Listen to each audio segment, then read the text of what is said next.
Namatay sa tungkulin ang tatay ko. At nag-iwan sa akin ng isang pwesto para sa permanenteng trabaho bilang kapalit niya, at isang bakal na kahon na mailamang pensyon. Pero ngayon, napunta kay Zhao Jianjun ang trabaho. At ang pera, ay matagal na ring naging pag-aari ng mga Zhao. Sa pamilyang ito, ako na si Lu Weigo ay mas masahol pa sa ibang tao. Ang mga iniwan ng tatay ko, ay ituring na lang natin na pambayad utang ko sa pagpapalaki ninyo sa akin. Simula ngayon, utak na ang gagamitin ko para mabuhay. Hindi ang mga tira-tirang ibinibigay ninyo sa akin. At ikaw pa talaga ang gagamit ng utak. Huwag kang masyadong mayabang. Lumayas ka. Lumayas ka ngayon din. Nay, mahaba pa ang buhay natin, magkikita pa tayo.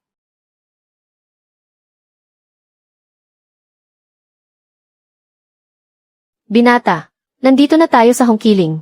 Ang pinakamahirap na nayon sa buong bayan. Mag-ingat ka palagi. Ang estudyanteng galing sa lungsod. Lu Weigo ang pangalan mo, tama ba? Bakit parang tingting ka sa sobrang kapayatan? Marunong ka bang magtrabaho sa bukid? Kaya ko pong matuto. Itatanong ko lang po, Kapitan. Saan po tumitira ang mga bagong dating? Naku, malas mo naman. Ang tirahan para sa mga galing lungsod dito ay gumuho dahil sa malakas na ulan noong nakaraang taon. At wala pa kaming pera para ipaayos ito. Kung ganoon, saan po ako matutulog? Huwag kang mag-alala, may magandang paraan ako para sa iyo. Si Qiufang na taga-pamilya Meng sa dulo ng nayon. 2 taon na ang nakalipas nang mamatay ang asawa niya. Hindi madaling magpalaki ng 2 anak ng mag-isa. Pumunta ka sa bahay niya. Sa kanila ka na tumira bilang asawa niya. Ano sa tingin mo? Nakikitirang manugang? Tama yan. May mainit na higaan na matutulugan. May mainit na pagkain na makakain. Hindi ba mas mabuti yan kaysa sa isang dayong tulad mo? Masipag din naman si Qiufang. Maayos naman ang hitsura niya. Hindi ka lugi rito. Wala akong kahit isang 5. Problema rin ang rehistro ko. Kung gusto kong makabawi, kailangan ko munang mabuhay. Ang biyudang ito, ang siyang magiging unang hakbang ko. Sige, papayag ako. Pakisuyo naman pong ihatid niyo ako roon. Tingnan mo, Umang Zhang. Para kay Qiufang na taga-nayon natin. Nakahanap ako ng galing sa lungsod, na nakikitirang manugang. Mula ngayon ang pamilya ni Qiufang. May lalaki na ring masasandalan. Ay naku, napakagwapo naman ng batang ito. Mang Liu, hindi mo ba inilalagay ang mabuting batang ito sa pamilya ng mala sa mapapangasawa? Itutulak mo ba talaga siya roon? Ano po ang ibig sabihin ang mala sa mapapangasawa? Ano po ba talaga ang nangyari sa pamilya niya? Naku, hindi ko kayang sabihin basta-basta. Pumunta ka roon para malaman mo mismo. Mala sa mapapangasawa. Sumpa sa asawa. Mukhang si Meng Qiufang. Ang mga sikretong itinatago niya ay mas marami kaysa sa inaasahan ko. Nandito na tayo. Iyan ang bahay ni Meng Qiufang.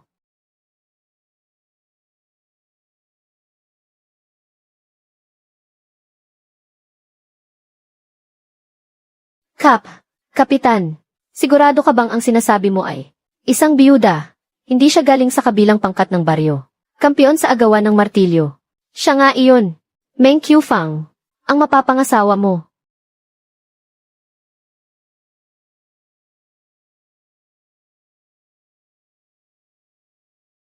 Mang Liu, ang taong ito ba ay estudyanteng ipinadala sa grupo natin? O lalaking nahanap mo para sa akin? Baka tangayin siya kapag lumakas ang hangin. Sa ganyang pangangatawan mo, huwag mo nang asahang makapagtrabaho ka. Kahit ang 2 kong anak ay hindi mo mababantayan. Ang mga tagalungsod talaga, ganyan ba silang lahat na katulad mo? Walang lakas magbuhat, at hindi man lang makapagdala ng kahit ano. Malas talaga sa asawa si Qiufang. Ang naunang 2, parehong malalakas at matitipuno. Pero sa huli ay pareho silang. Ngayon naman ay mahina ang nahanap mo. Baka naman gusto mong gamitin ang pagiging edukado niya para pawiin ang kamalasan mo. Iho, anong klaseng trabaho ba ang kaya mong gawin? Hindi kami nagpapakain ng mga palamunin dito. Sa pagsasaka, kaya mo bang ibukod ang trigo sa kutsay?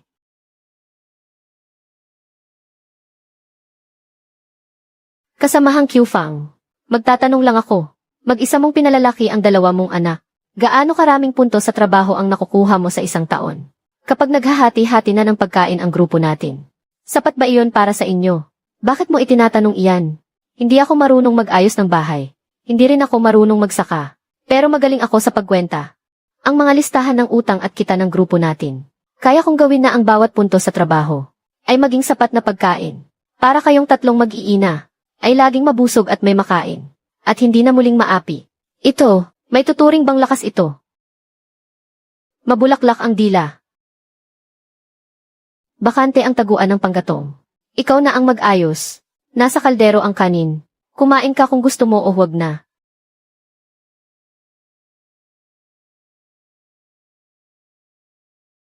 Meng Qiufang, iba nga talaga siya. Ang pamilyang ito, hindi sapat ang lakas lang para itaguyod ito. May sarili siyang lakas, at mayroon din ako. Ang utang na ito, ay kailangang dahan-dahang singilin. Ang pagiging nakikitirang manugang, paninindigan ko talaga.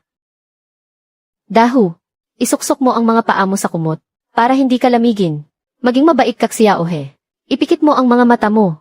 Bukas kukuha si nanay ng mga itlog ng ibon para kainin ninyo. Hindi ba ito ang nakikitirang asawa sa pamilya ni Qiufang? Mas masahol pa siyang magtrabaho kaysa sa asno nila. Buhay palamunin talaga. Bakit mo ikinukumpara ang sarili mo sa kanya? Ang ugali ni Qiufang. Kakayanin mo bang pakisamahan iyan? Weigyo, nagsusulat at naguguhit. Anong pinagkakaabalahan mo dyan? Gaano kalaki ang ani sa bawat sukat ng lupang ito? Paano kinukwenta ang puntos sa trabaho? Nagkukwenta lang ako. Marunong ka bang magkwenta? Nagkukwenta lang ng kaunti. Kung paano mababawasan ang lugi ng grupo. At para mas marami ang makuha ng pamilya ni Qiufang. Tiong Tuj, nilalamig ka ba? Ipapahiram ko sa iyo ang kumot ni Xiaohe. Kuya, mas gwapo siya kaysa kay kuyang naglalako.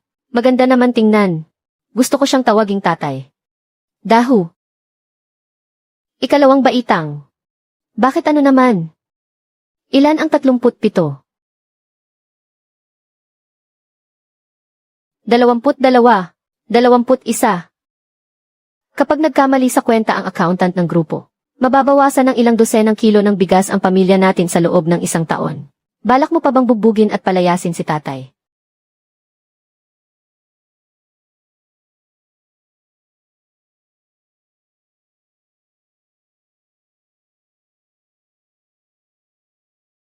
Ang paraan niya ng pagpapakawala ng lakas. Hindi ito basta-basta gawaing bukid lang. Tunay na galing ito.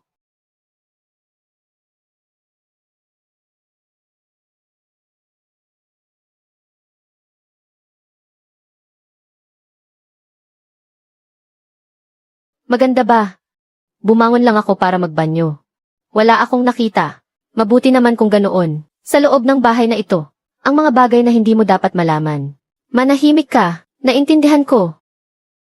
Ang alam ko lang ay magkwenta. Hindi ko pinapakialaman ang buhay ng iba. Kapag naulit pa ito, malalagot ka sa akin. Mas madali pa iyon kaysa sa paggiba ng poste ng kabayo.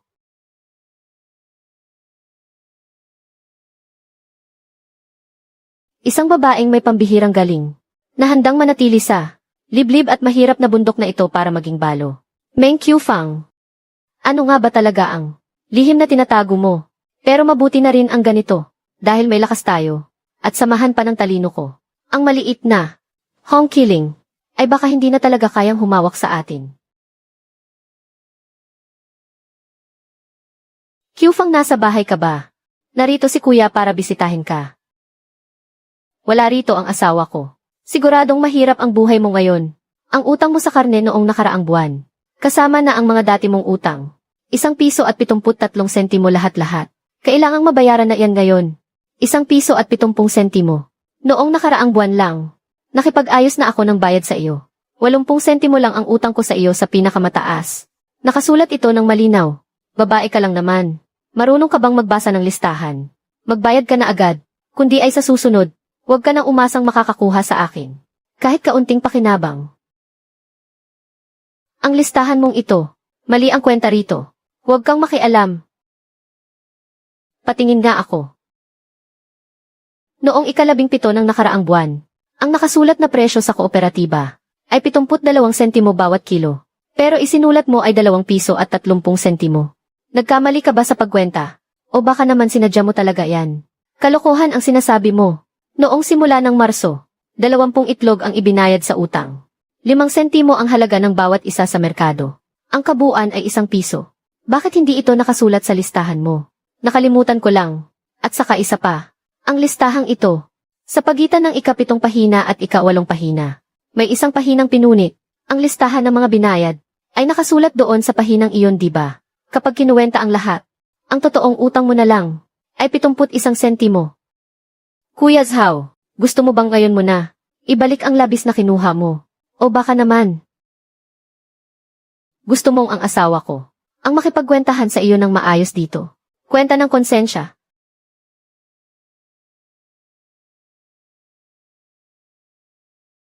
Sige na nga, sige kayo na ang magaling. Mabuti naman at may pakinabang ka pa pala. Kuya, ang bilis magbilang ni Tito Toj. Kaysa doon sa masamang residente, mas matalino ng 100 beses. Ano naman ang silbi ng marunong magkwenta? Isang ihip lang ng hangin tutumba na.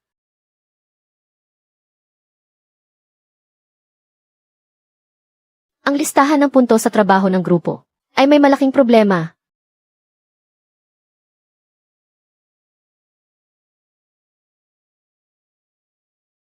Matandang Zhang, 3,200 punto sa trabaho. 250 G ng bigas. Hawakan mo ang papel na ito at kunin ang bigas mo sa likod. Huwag kang humarang sa daan. Salamat, Accountant Wang. Susunod, Meng Qiufang, 2,340 puntos. 180 G ng bigas. Teka muna, 180 G. Wang na balasubas. Dumikit ba ang mga butil ng abakos mo? Noong panahon ng ani kami ng daho ko, ay hindi nagpahinga kahit isang araw. Yung mag-asawang Zhang sa kapitbahay nga ay nakakuha ng 360 G.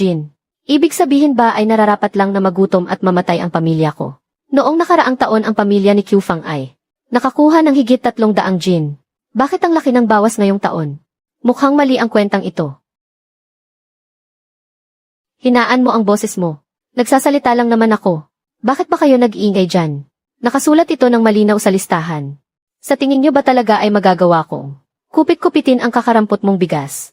Kapag nag-eskandalo ka pa, huwag ka nang umaasang makakakuha ng kahit isang butil ng bigas ngayong taon. Kapag hindi naging malinaw ang kwentahan ngayon, walang sinuman ang makakaalis dito. Isang babae ka lang naman. Ano ba ang alam mo sa mga puntos sa trabaho? Kung ano ang sabihin ko ay iyon ang masusunod. Kung hindi ka masaya rito, tingnan mo nang mag-isa.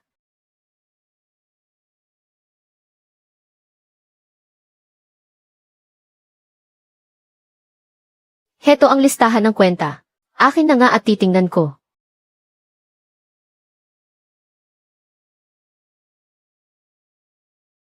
Hindi ba ito yung sa pamilya Meng? Yung lampasot na anak nila? Paano siyang natutong magbasa ng maayos? At gusto pa talagang mag-audit ng kwenta ngayon. Hindi ako naparito para mag-audit. Nandito ako para ayusin ang kwenta mo. Para kwentahin kung ano rito sa listahan. Ang nabilang ng mali. At kung gaano karami. Ang ibinulsa mo lang pala. Ano? Ano bang pinagsasabi mong kalokohan dyan? Heto ang tingnan mo. Tingnan natin kung anong mahahanap mo dyan.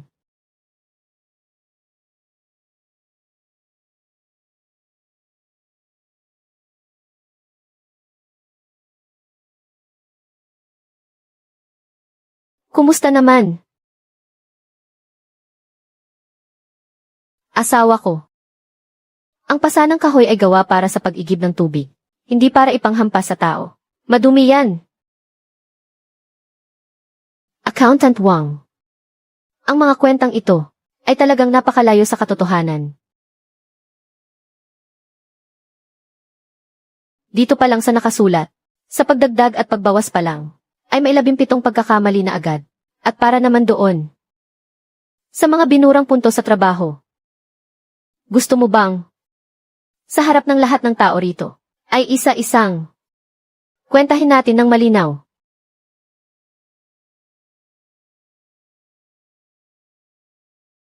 Una, ang mga puntos ni Meng Qiufang, mula Marso hanggang Oktubre, ang tunay niyang puntos ay 3,870 puntos. Hindi 2,340 puntos. Kulang ng 1,530 puntos ang inilista mo.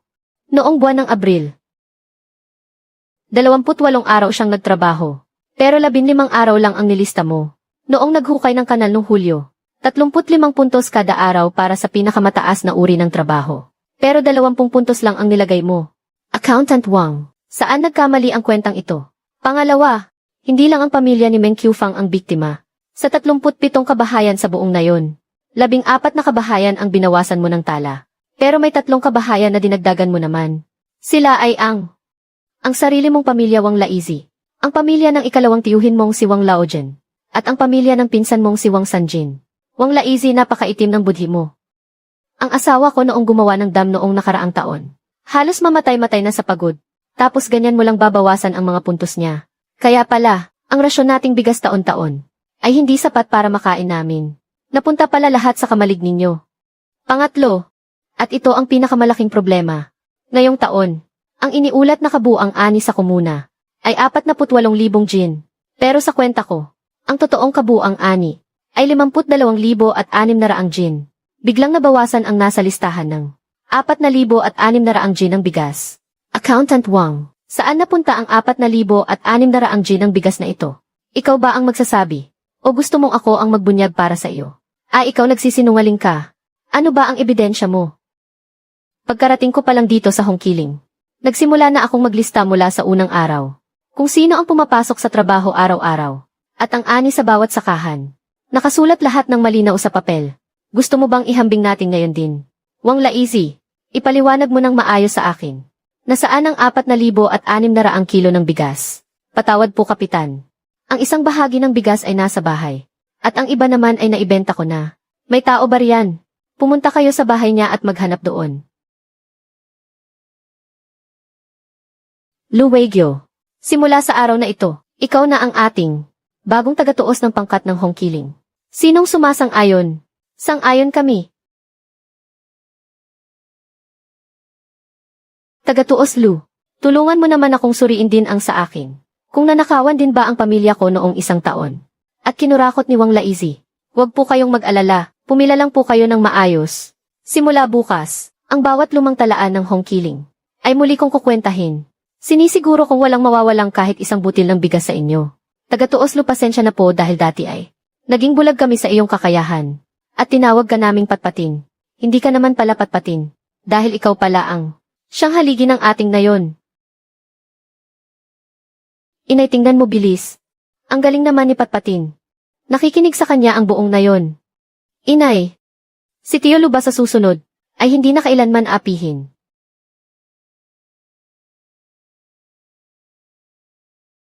Anong magaling doon? Magaling lang naman siyang magkwenta. Huwag mo na siyang tingnan. Umuwi na tayo para magtrabaho. Inay, nakangiti ka naman talaga eh. Namumula pa nga ang mukha mo. Namumula lang ako sa galit. Mama, isang malaking bayani si Tito Lu.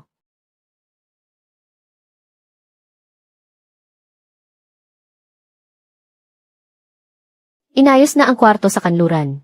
Doon ka na lumipat. Huwag ka nang tumira sa imbakan ng panggatong. Baka makita pa ng iba. Baka isipin pa nilang pinagmamalupitan ka ni Meng Qiufang. May mukha pa naman akong ihaharap. Ang kwarto sa kanluran. Hindi ba iyon? Kung sinabi kong doon ka tumira ka na lang. Ang dami mo pang sinasabi. Pumasok ka na bilis.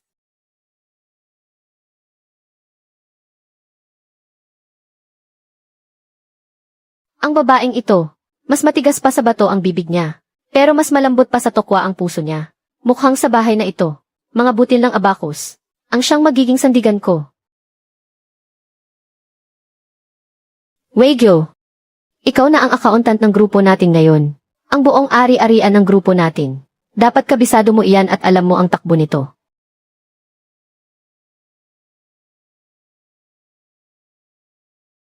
Tingnan mo, Weiguo. Dito sa Hongqiling natin. Kahit sa ibang bagay ay wala tayong ibubuga. Pero pagdating sa kamote, talagang biniyayaan tayo nitong matabang lupa. Taon-taon ay napakasagana ng ani natin. Kaso nga lang, itong daan sa bundok. Nadaanan mo naman siguro. Napakatarik at paliko-liko. Kung iluluwas natin para ibenta, mas mahal pa ang bayad sa biyahe kaysa sa mismong kamote. Kaya heto, natatambak lang dito ang lahat. Sinabi mo pa, halos magpakamatay sa pagod ang buong nayon ng kalahating taon. Para lang sa mga nabubulok na kamoting ito. Hindi naman natin maubos-ubos kainin. Hindi rin naman natin maibenta. Sayang lang talaga ang lahat.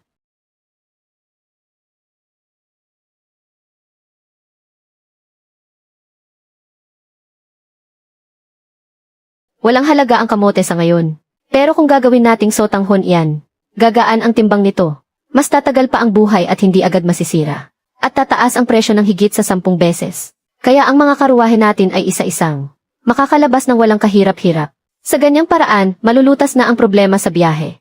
Hindi lang ito nabubulok na kamote. Ginto ito na hindi lang natin napapansin.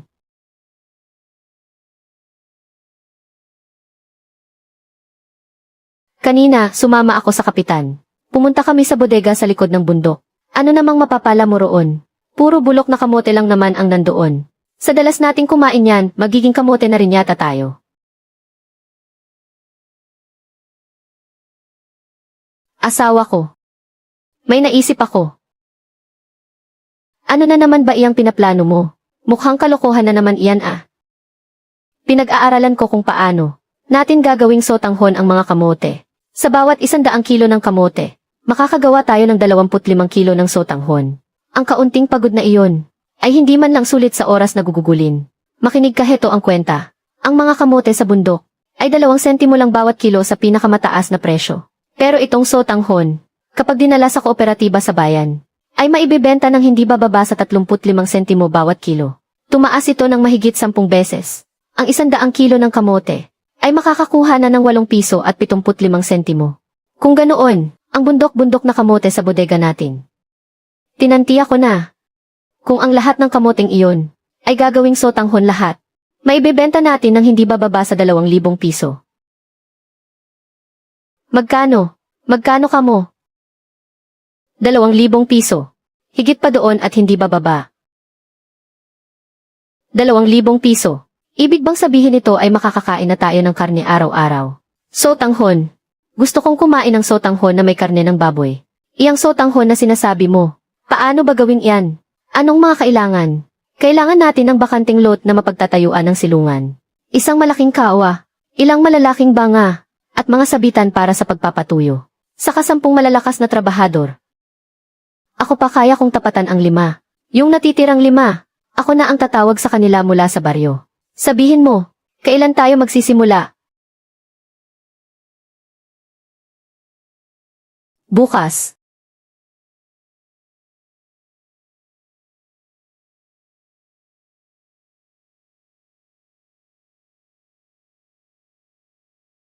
Tingnan mo, bunso. Si nanay ngayon, hindi lang dahil hindi niya pinapalaya si tatay. Napakagaling talaga ni tatay. Kuya, 2,000 piso. Pwede bang bumili ng isang malaking matabang baboy? Ikaw talagang matakaw ka. Hinaan mo lang ang boses mo. Kapag narinig ni nanay, pipilipitin na naman niya ang tainga mo.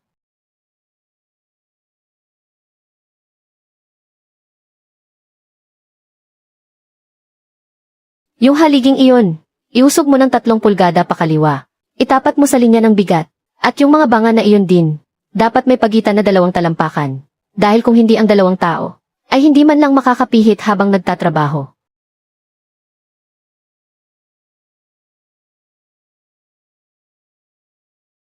Sabihin mo nga dito sa bahay na ito, sino ba talaga ang masusunod?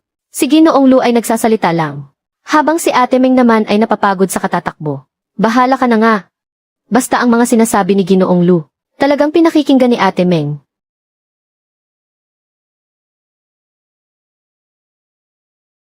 Ginoong Lu, ano ba itong iginuhit mo sa kahoy na ito? Parang mga kahig ng manok lang. Hindi naman kami marunong magbasa. Tama nga naman, paano namin gagawin ang trabahong ito? Hindi naman pwedeng bawat kilos ay magtatanong kami sa iyo. Huwag kayong mag-alala, titingnan lang natin ang mga drawing na ito. Ang bilog na ito ay nangangahulugang maghugas ng kamote. Ang tatsulok na ito ay para naman sa paggiling ng katas. Kamote ba talaga ang iginuhit mo na yan? Akala ko kasi ay isang palaka na nakadapo sa ibabaw ng bato. Tama na nga yan. Ang mga kamay mo ay bagay lang talaga sa pagsusulat gamit ang panulat at hindi para sa paghawak ng tisa.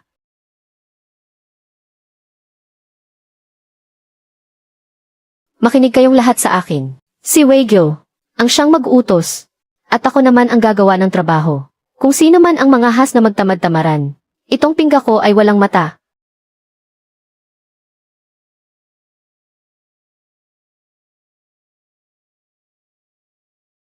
Sino ang nakatoka sa banga na ito ng katas? Naku naman, dakilang Ginoong Lu. Nagdagdag lang naman ako ng 1 kutsarang tubig. Hindi naman nakamamatay iyan. Nga! Ikaw lang pala ang espesyal dito. Nagmamagaling ka na naman.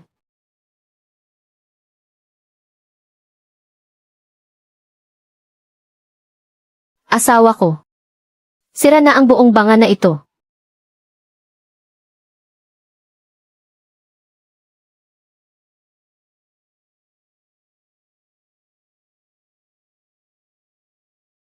Ang patakarang ginawa ng Weigo ko, ay patakaran ko rin. Sa susunod na may lumabag sa patakaran, pipilipitin ko ang ulo ng kung sinuman, at tatanggalin ko ito. Naintindihan niyo ba?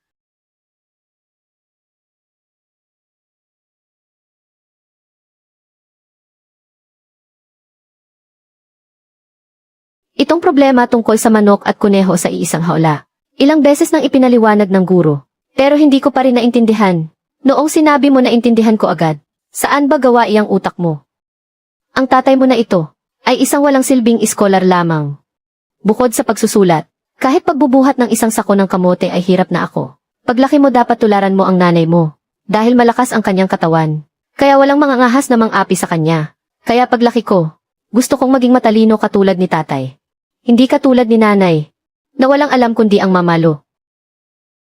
Ikaw na bata ka, sino ang tinutukoy mo? Si tatay ang nagsabi niyan. Hindi ako ang nagsabi. Pinupuri ko lang naman ang nanay mo. Sabi ko ang nanay mo ay, ang haligi ng tahanan natin. Isang napakatapang na babaeng general. Mabulaklak talaga ang dila mo. Turuan mo na nga ang bata. Bukas ang unang batch. Ng pansit ay handa na. Magiging abala talaga tayo.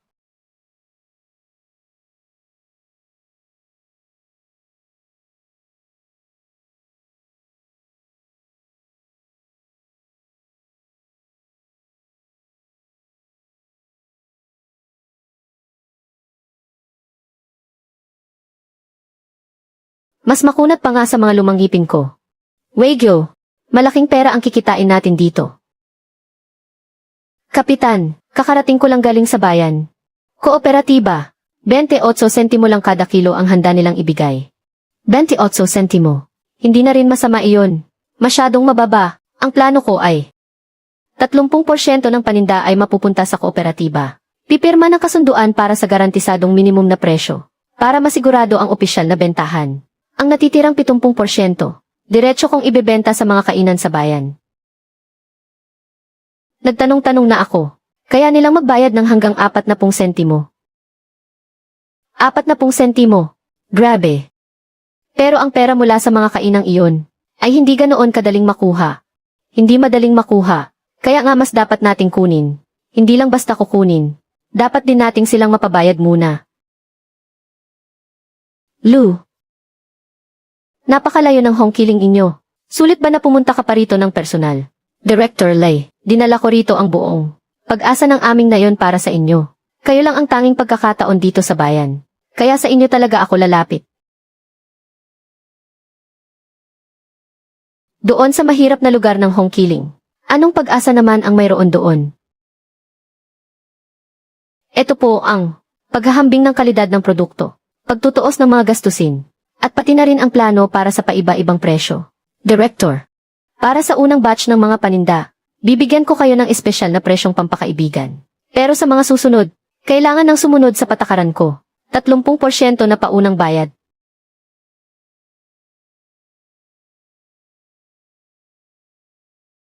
Lou, ang talino ng utak mo. Sayang naman kung mananatili ka lang sa hongkiling bilang isang ang nakikitirang manugang na kontador. Talaga naman, Director Lay. Naghihintay na ang mga kasamahan natin sa baryo para may maisaing. Sige na po, magdesisyon na kayo. Ang transaksyong ito, itutuloy ba natin o hindi? Itutuloy. Bakit naman hindi? Ipakikilala pa kita sa dalawang may-ari ng kainan sa bayan. Pero Xiao Lu, kailangan kitang paalalahanan. Ang sotanghon mo ay parang gintong itlog. Pero marami ring lobo ang nag-aabang sa gintong itlog na iyan. Si Zhao Tiezhu mula sa kalapit na baryo ng Heshui. Mag-ingat ka ng husto sa kanya. Tingnan mo bilis. Ang daming pera. Diyos ba ng kayamanan si tatay? Dahil may pera na makakapag-aral na tayong dalawa. Gusto ko ring bumili ng pulang tali sa buhok. Ano namang masaya sa pag-aaral? Pero sabi ni tatay makakain tayo ng karne araw-araw. Susundin ko siya.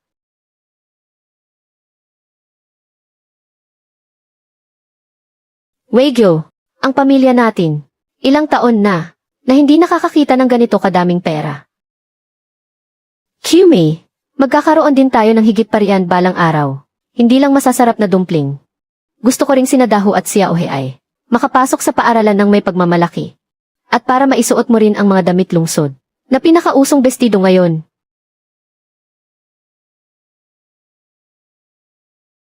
Anong pinagsasabi mo dyan? Dapat unahin muna natin ang mga bata. Makakain na ng karne. Makakapag-aral na. Si Zhao Tiezhu na binanggit ni Director Li. Ang perang ito, mukhang hindi ganoon kadaling itabi ng ligtas.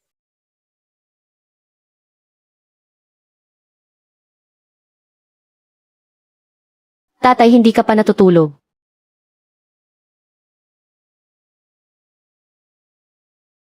Dahu, may ipapagawa si tatay sa iyong napakahalagang gawain. Ano po iyon, tatay? Bukas ng madaling araw, bago pa sumikat ang araw, lumabas ka agad at gawin mo ito. Naintindihan ko po, tatay. Mabuting bata, sige na at matulog ka na.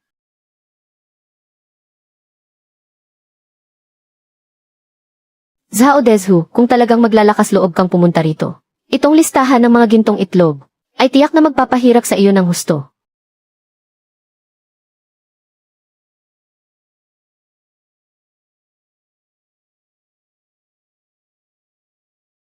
Boss Zhao, ang gawaan ng sotanghon sa Hongqiling ay kumikita ng napakalaki.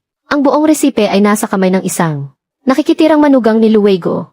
Isang lampang galing sa syudad lang naman iyon. Isang ihip lang ng hangin ay tutumba na agad. Ang biyuda niyang ina, kahit na medyo may lakas siya, pero hinding-hindi niyon kakayaning pumatay talaga ng tao. Pumunta kayo roon, at takutin niyo lang sila. Mapapasain niyo na ang listahan at ang resipe. Paano naman mangingitlog ng ginto ang isang mahirap na pugad ng manok? Tawagin ang mga tropa natin. Pupunta tayo sa Hongqiling bukas, para batiin sila.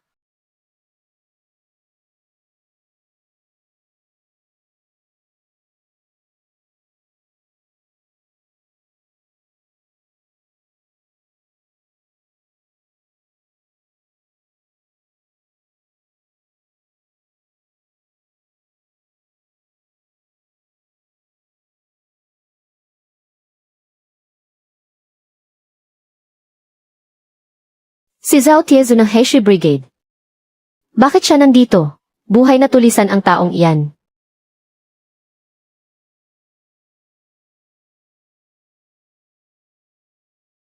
Sino rito si Luwegyo? Ako iyon. Kapitan Zhao, ano po ang maipaglilingkod ko?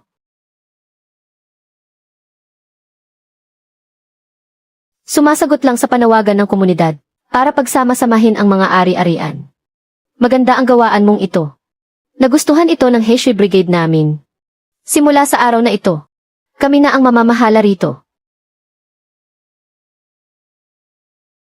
Ang resipe, ang listahan ng mga kliyente, ibigay mo na ngayon din. Mula ngayon, magtatrabaho kayo kasama namin. Hindi kayo mawawalan ng sahod. Kung gusto mo namang matuto ng kasanayan, kaya kong ituro sa iyo. Pero ang agawin ang aking pagawaan. Hindi iyon tama sa patakaran.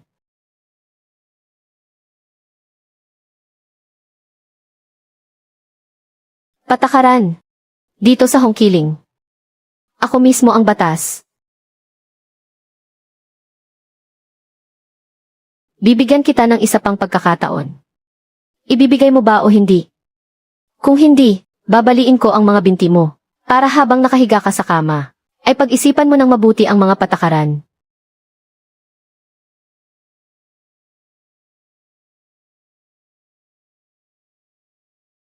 Ang susunod na palo ay hindi natatama sa upuan.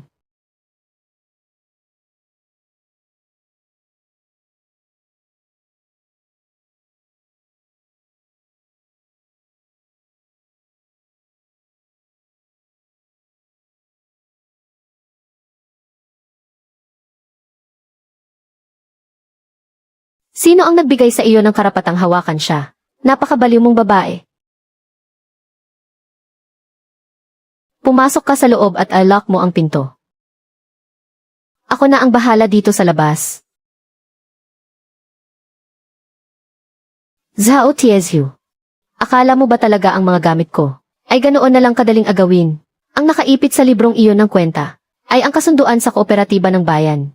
Isang opisyal na kasunduan ng pamahalaan. Isang sibil na alitan lang ang pag-agaw sa resipi ko. Pero ang agawin ang kasunduang ito ay isang malaking krimen ng pagsira sa kolektibong produksyon ng komunidad. Sa taya ko ng oras, dapat ay nasa tapat na ng nayon si Dahu kasama ang mga tao.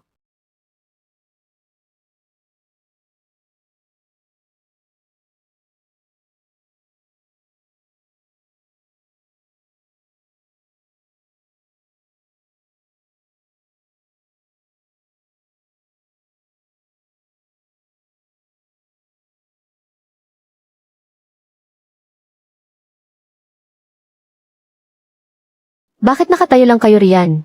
Isang babae lang iyan. Kinatatakutan ninyo pa. Sugod sabay-sabay kayong sumugod.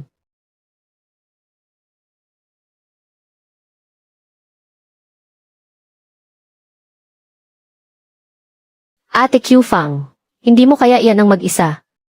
Nababaliw ka na ba? Ang grupo na iyan ni Zhao Tiezhu ay walang pakundangan kung manakit. Parang nagpapakamatay ka lang kapag lumapit ka. Hintayin muna nating magsama ng tao si Dahu.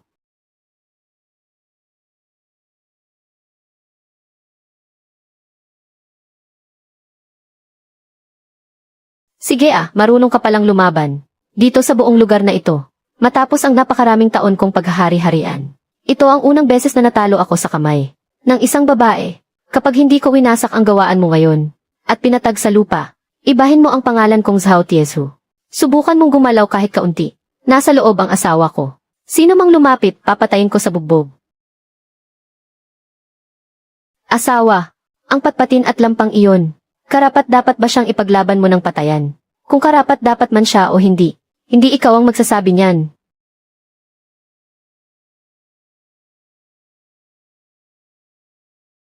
Lolo Liu, Chiu Tianyu. Gusto nilang saktan ang nanay ko. Nasa loob pa ang tatay ko. Bilis, nagmamakaawa ako, bilisan nyo. Zhao Tiezhu, nagsama ka pa ng mga tagalabas para pumunta rito sa teritoryo ng Hongqiling at manggulo sa gawaan at manakit ng tao.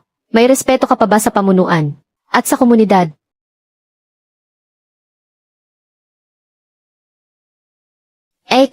Kami na ang bahala sa natitira. Zhao Tiezhu, kung gusto mong makipaglaban, ako si Tenyo ang sasabay sa iyo. Pag-isipan mong mabuti, ang iilang pamalo mong iyan, kung sapat ba iyan para tapatan ako. Inay, may dugo sa gilid ng labi mo. Zhao Tiezhu, ang libro ng kwenta na inagaw mo ngayon. Nakaipit doon ang kasunduan sa pampublikong kooperatiba, na opisyal na dokumento ng gobyerno. Nangahas kang magnakaw ng ari-arian ng komunidad, ay hindi na lang basta sa pagitan nating dalawa. Ang asawa kong si Weigo, iisa-isahin ko ang kwenta sa iyo, para malinawan ka ng husto.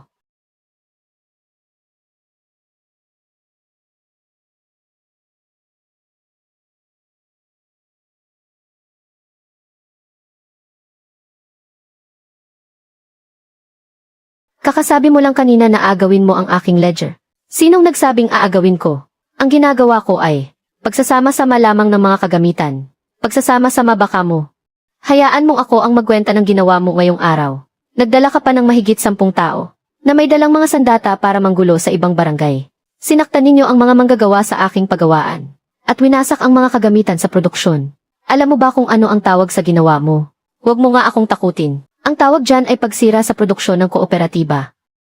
Akala mo ba talaga, ang ninanakawan mo ay ako lang, na si Luwego at ang mga sarili kong kagamitan? Ang kasunduang ito ng pagtutulungan ay nilagdaan ko kasama ang kooperatiba ng bayan at ni Direktor Ma. Ang mga bihon mula sa pagawaang ito ay eksklusibong ibinibigay para sa kooperatiba. Kaya ang winasak mo ngayong araw ay hindi lang ang aking pagawaan, kundi ang pinagkukunan ng mga produkto ng kooperatiba. At ang inagaw mo ay hindi ang aking ledger, kundi ang opisyal na kasunduan ng pamahalaan. Kapitan Zhao, balak mo ba talagang nanakawan ang buong komunidad? Huwag mo akong takutin gamit ang mga iyan. Walang nakakaalam kung totoo ba iyan o hindi. Inutusan ako ni tatay na pumunta sa dalawang lugar. Una ay para hanapin si Lolo Liu. At ang isa naman ay sa kooperatiba para hanapin si Tito Ma. At magulat sa mga pulis. At nagawa ko po ang dalawang iyon. Zhang Tiezu, napakalakas ng loob mo. Ang opisyal na paggawaan ng aking kooperatiba ay nakuha mo pang wasakin dahil may tatak ng selyo ko ang kasunduang ito. Sino si Zhao Tiezu?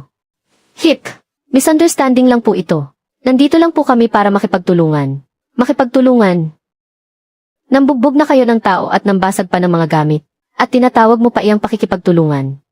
Pagsalakay gamit ang mga armas, pagsira sa produksyon ng kolektibong ekonomiya. Dalhin silang lahat. Tito Liu, magsalita naman kayo para sa amin. Hindi ko naman sinasadya. Tiezu, nagdala ka ng mga tao para sirain ang paggawaan ko sa Hongqiling at saktan ang mga tao ko sa Hongqiling. Matanda na ako at wala na akong magagawa. Pagbabayaran mo ang utang na ito ng buo. Ito pa lang ang una.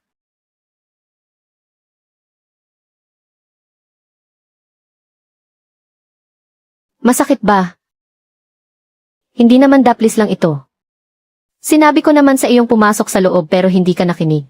Nasa loob ka, paano naman ako aalis? Paano kung sirain nila ang pinto? Sa liit mong iyan, sa tingin mo ba kaya mo sila? Kaya nga pinatakbo ko si Dahu. Sa dalawang direksyon. Ang isa ay para tumawag ng tulong. At ang isa naman ay para magsumbong sa pulis. Q Fang, kinalkula ko na ito. Kaya mo lang silang harapin ng hanggang 15 minuto. Darating sina Tito Liu sa loob ng 15 minuto. Kailan mo pa iyan pinlano? Kagabi. Nahuli na ang mga masasamang tao. Ang galing talaga ni tatay. Ang tindi mo talaga, Weigo. Matagal mo na palang inihanda ang reserba mong plano. Matapang din si Ate Q Fang. Isang tao lang pero nakaya niyang harapin ang ganoong karaming tao. Ate, ang talino talaga ng Weigo mo. Mas matalas pa kaysa sa maso ko. Anong ginagawa niyo diyang nakatayo lang? Winasak ng ganito ang paggawaan natin. Hindi niyo ba ito lilinisin? Magluluto ako ng karne mamayang gabi. May parte ang sinumang tutulong maglinis.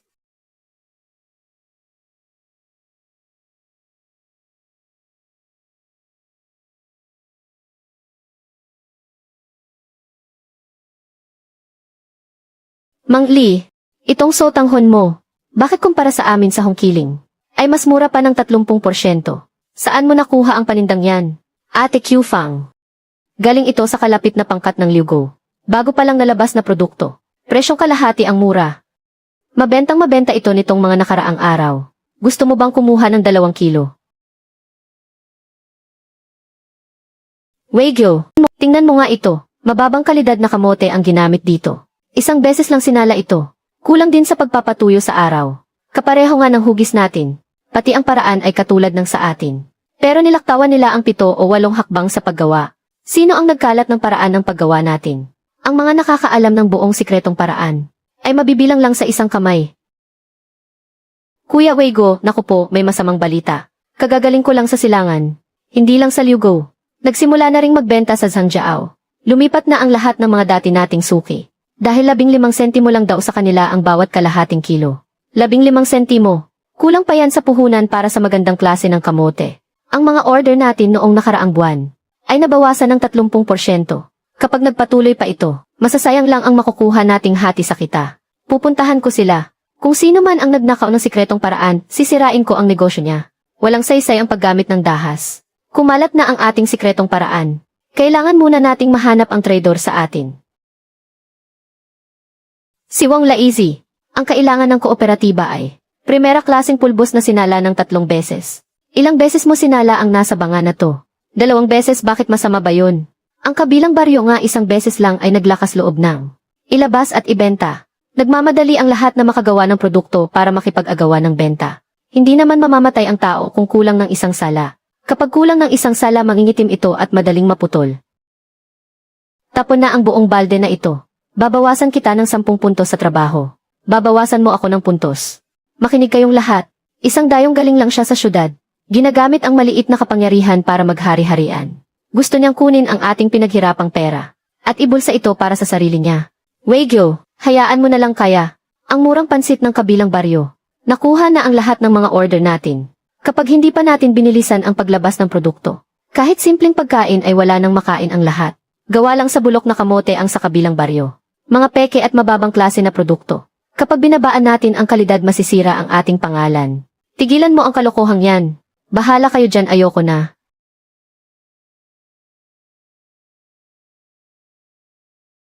Subukan mo lang kung talagang matapang ka.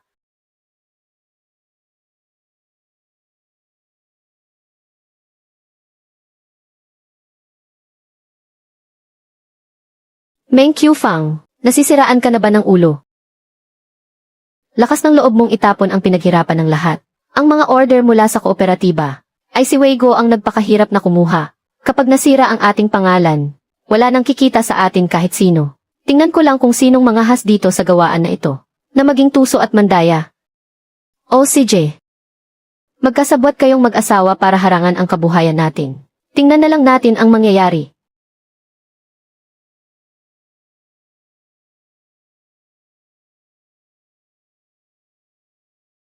Ano ka ba naman, tanga ka ba? Tinulak ka na nga niya, hindi ka pa umiwas. Kung umiwas ako sa kanya, paano ko ipapakita sa harap ng lahat ang panindigan na natin ang pagiging abusado? Ang tawag dito ay pagpain para lumabas ang ahas. Para mapalabas ang ahas, kailangan pa talagang mag-alay ng karne. Buti nga sa iyo masaktan ka ng todo. Noong nabubuhos ng hinalong gawgaw kaninang umaga, ang tikas talaga ni Kapitan Meng. Huwag mo nga akong bulahin. Natatakot lang naman akong maapi ka. Wala nang magtatrabaho para kumuha ng puntos para sa pamilya. Nagsisinungaling si Mama. Palihim ka pa ngang umiiyak kahapon. Sabi mo naawa ka kay Tito. Puyat gabi-gabi sa paggamit ng abacus. Nga. Kinuha mo pa nga ang pulang asukal sa ilalim ng aparador. At tinunaw mo lahat sa tubig para ipainom sa kanya. Kami nga ng kapatid ko wala man lang nainom. Kayong dalawang pasaway. Nangangati ba ang balat nyo? Ang tamis nga ng inumin na may pulang asukal. Pero may kaunting asim nga lang. Ganoon mo pala ako kaayaw mahirapan.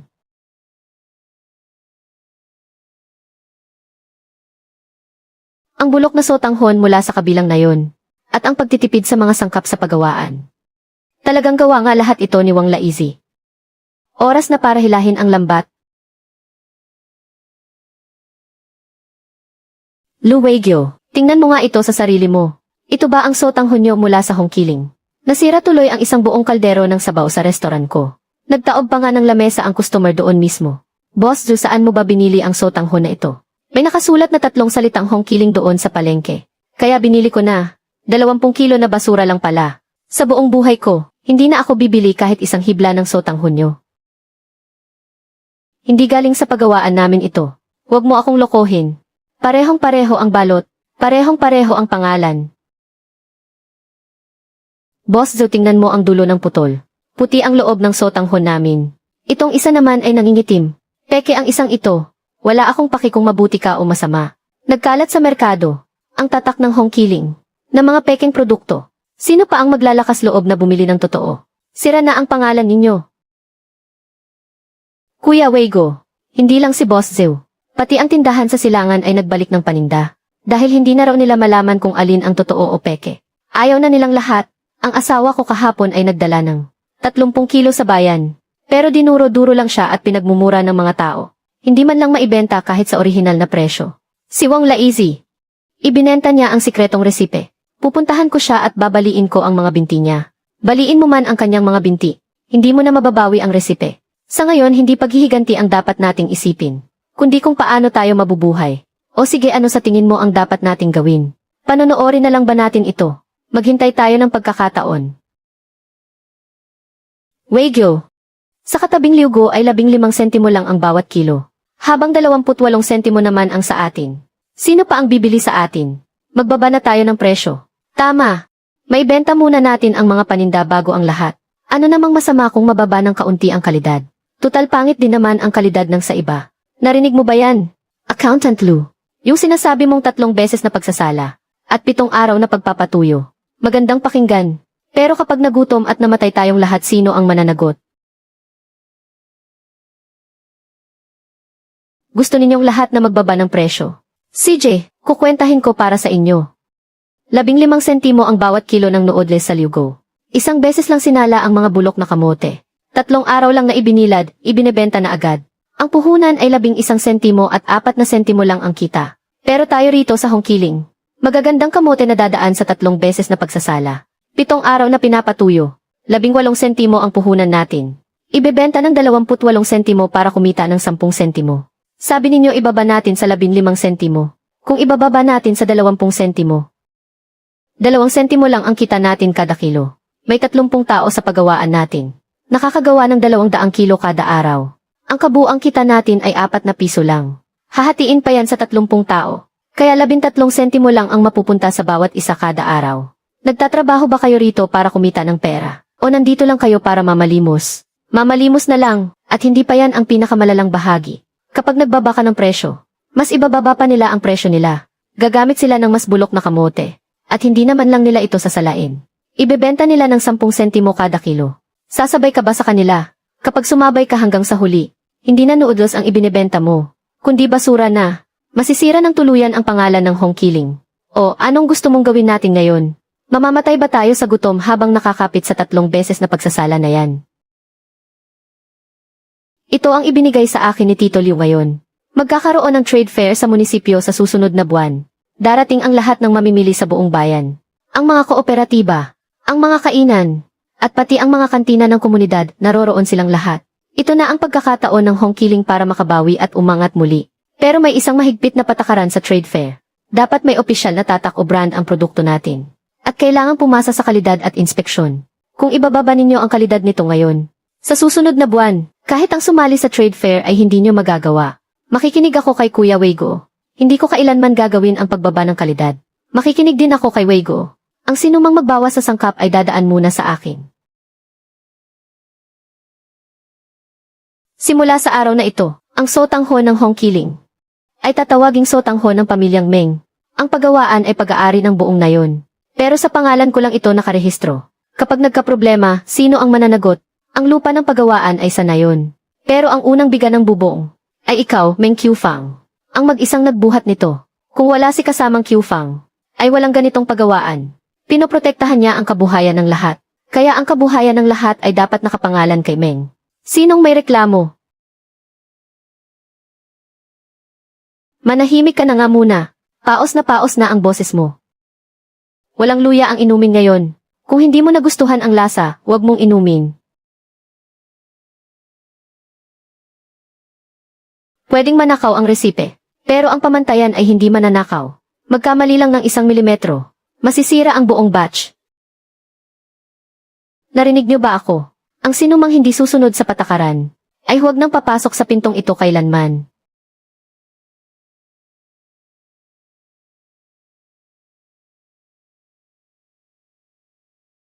Ang grupo ba mula sa Hongkiling ay makakapasok din sa bulwagan? Ang estanting gawa sa mga pinagdikit na tabla. Ano bang ibinebenta rito? May nakasabit namang karatula ng Sotanghon doon. 10 sentimo lang ang 2 kilo sa palengke. Sino namang bibili rito? Lumayas ka kung hindi ka bibili. Huwag kang humarang sa daan. Qiufang.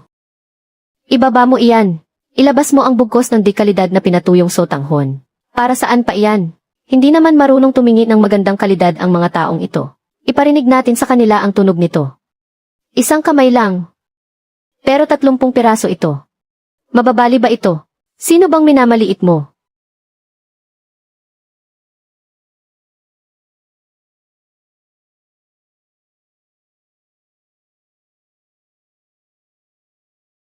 Seryoso ako. Ang tigas naman ito. Isa lang na sa apoy. Pakuluan ng 10 minuto. Kanina pa ito ah. Bakit hindi pa nalulusaw? Anong klaseng reset ba ito? 3 beses sinala. 7 araw pinatuyo. Hindi nadudurog kahit matagal pakuluan. Napakayabang mo naman. Ako ang sa pampublikong pabrika ng pagkain ng bayan. Hepe ng pagbili doon. Ang mga gawa sa maliit na gawaan ninyo ay basurang trabaho lang. Kahit ibigay nyo pa ng libre pampasikip lang yan sa bodega ko. Anong karapatan ninyong sumali sa trade fair na ito? Pampublikong pabrika ng pagkain. Dilatang peach ang pangunahing produkto ninyo. Bakit? Gusto mong sumipsip sa akin. Hinding-hindi mo ako maabot. Noong nakaraang buwan, 15% ang ibinalik na paninda sa inyo. 80 sentimo ang presyo nito mula sa pabrika. 50 sentimo ang puhunan nyo. Tama ba ako? Bakit mo itinatanong ang mga bagay na yan? Isang patong lang ng karton ang gamit ninyo sa packaging. Kaya 8% ang nasisira habang ibinabiyahe. Kung gagawin ninyong doble ang kapal ng karton, at lagyan ng sapi na dayami sa gilid nito, madaragdagan lang ng 1 sentimo ang puhunan bawat kahon. Pero bababa ng 10% ang ibinabalik sa inyo. Ang simpleng kalkulasyong ito, hindi ba kayang kwentahin ng manager ninyo? Saan mo nakuha ang mga sikretong datos na yan? Mula lang sa tambakan ng basura sa palengke. Sa pamamagitan ng timbang ng mga basag na boteng salamin. Ginamitan ko lang ng simpleng formula at nakuha ko na ang sagot. Sino ka bang bata ka? Accountant lang ako ng gawaan ng nuudos ng pamilyang Meng. 200 kilo ang nagagawa nyo bawat araw. Kakayanin nyo ba? Kayang-kaya namin. Libre na itong plano para sa pagpapabuti ng logistika. Sige, kunin ko na. Mula ngayon kayo na ang masusunod sa kantina ng pabrika. Iho, magtrabaho ka sa pabrika namin bilang teknikal na tagapayo. Sabihin mo lang kung magkano ang gusto mong sahod. Asa ka pa. Accountant siya ng pamilya ko. Hindi siya pakakawala ng asawa ko. Negosyo lang ang pag-uusapan natin. Walang lipatan ng trabaho. Ano ba ang sinusulat mo riyan? Lagot ka sa akin pag uwi natin.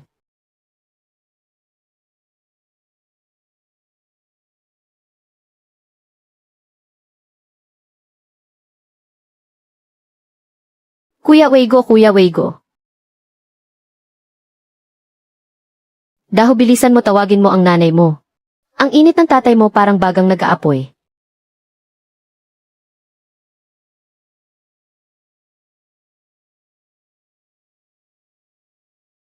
Ang init-init na pakapaso naman. Ilang gabi ka bang hindi natulog? Ang mga susunod na order mula sa exhibition. May 3 pang kliyente na hindi pa natatapos ang kwenta. Ang kwaderno roon sa ibabaw ng lamesa. Nandoon lahat ng address ng mga customer natin. Huwag mong iwawala iyan. Puro na lang kwenta, puro kwenta. Mas mahalaga ba ang buhay mo kaysa sa kwentang iyan? Parehong mahalaga.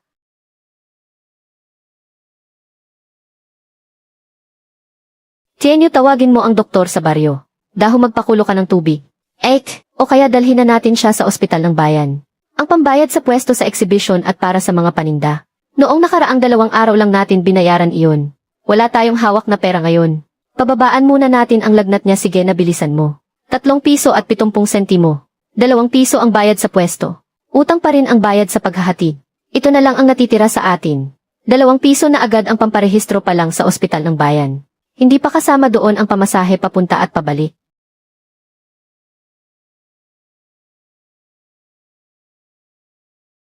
Ito na naman ang lumang kwadernong ito.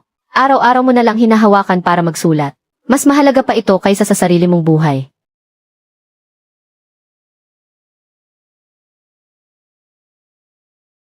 Ika-9 ng Marso.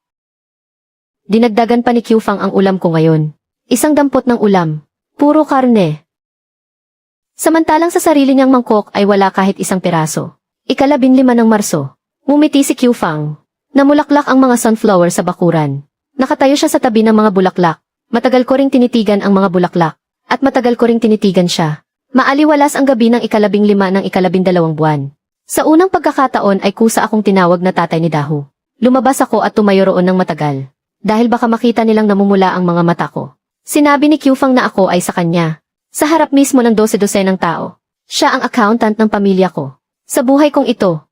Sulit na. Pinaglaga ko ni Kyufang ng pulang asukal noong hating gabi. Nagkunwari akong nagrereklamo dahil walang luya. Pero ang totoo ay abot puso ang tamis nito. Mas matamis pa sa pulot. Luwegyo. Ikaw talagang payat na parang Toj. Lahat na lang sinusulat mo. Pero hindi mo iniisip na parang walang halaga ang sarili mong buhay.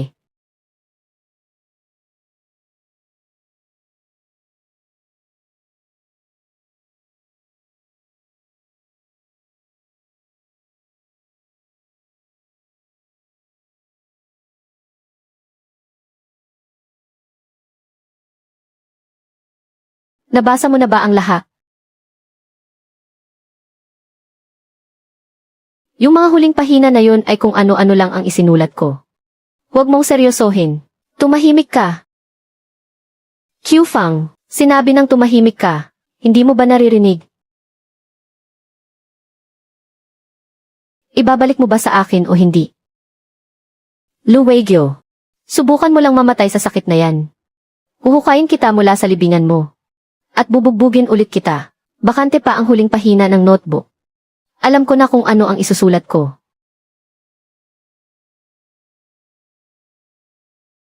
Mas matamis pa sa pulang asukal ang kamay ni Qiufang.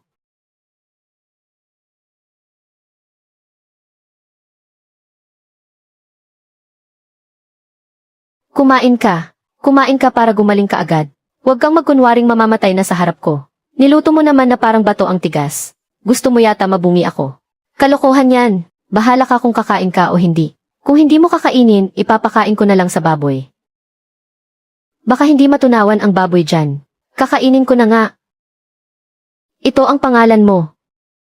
Meng. Q. Fang. Sa susunod, huwag ka nang mag-thumbprint kapag pumipirma. Nakakahiya. Sino ang nakakahiya? Malakas kaya ako. Ano namang masama kung mag-thumbprint? Asawa kita, asawa ka ni Luwego. Ikaw ang namamahala sa gawaan. Kailangan mong matutong sumulat. Huwag mo nga akong daanin sa matatamis mong salita. Huwag ka nang makipagsiksikan kay Xiao ngayong gabi. Naihanda ko na ang kumot natin. Matulog kung matulog, sino bang may takot sa iyo? Weigyo, isang napakalaking bagay. Ang pagsusulit sa pagpasok sa kolehiyo. Anong klaseng opisyal ba iyon? Hindi iyon opisyal. Pagsusulit iyon para makapasok sa kolehiyo. Kapag nakapasa ka, maaari ka nang bumalik sa lungsod. Magkakaroon ka ng garantisadong trabaho at pagkain. At maging isang mataas na opisyal. Ang pagsusulit sa pagpasok sa kolehiyo. Inagaw ng stepbrother ko ang slot ko. Inangkin ng stepfather ko ang benepisyong pinansyal ng tatay ko. Ang utang na ito. Sa wakas ay masisingil ko na rin. Bakit ba sige ka sa katatuktok dyan?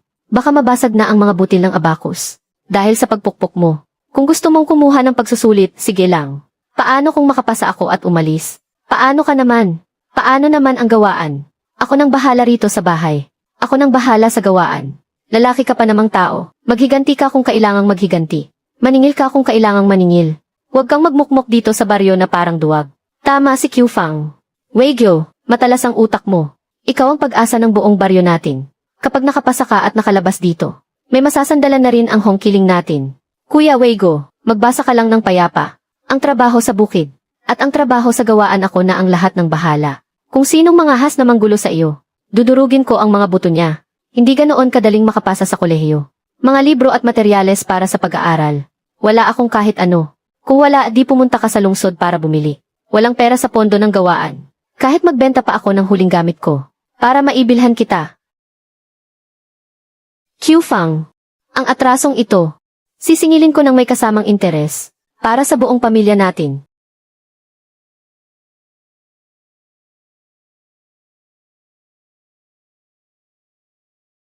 May gana ka pa talagang kumain. Magkakaroon na ng bagong sistema sa pabrika. Kasama ako sa unang listahan ng mga tatanggalin. Kahit supervisor ako sa pabrika, wala pa ring silbi. Anak ko, paano ka nila basta na lang tatanggalin? Akala ko ba sigurado ang trabaho mo riyan? Ngayon puro kita na ang pinag-uusapan.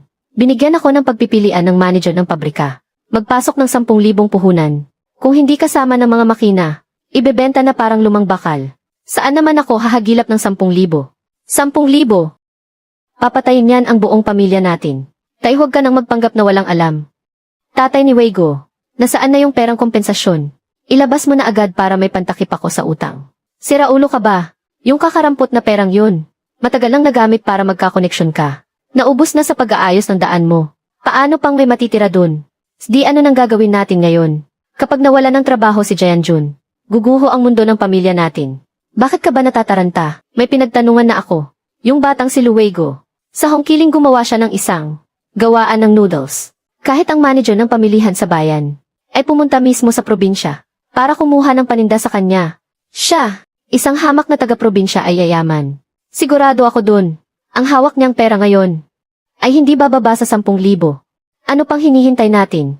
Ang posisyon ko ngayon ay nakuha lang naman talaga sa pagbuwis ng buhay ng tatay niya. Ngayong matagumpay na siya, dapat lang nabigyan niya muna ako bilang kuya niya. Huwag tayong dadaan sa dahas. Gagawaan ko siya ng sulat. Hawak pa rin natin ang tunay niyang ina. Kaya siguradong susunod siya sa atin. Weigyo, nabalitaan kong naghahanda ka para sa pagsusulit sa kolehiyo. Masaya ang buong pamilya para sa iyo. Kaya lang ang nanay mo nitong mga nakaraang araw. Laging sinasabing sumasakit ang kanyang dibdib. Hindi rin siya makatulog ng mahimbing sa gabi.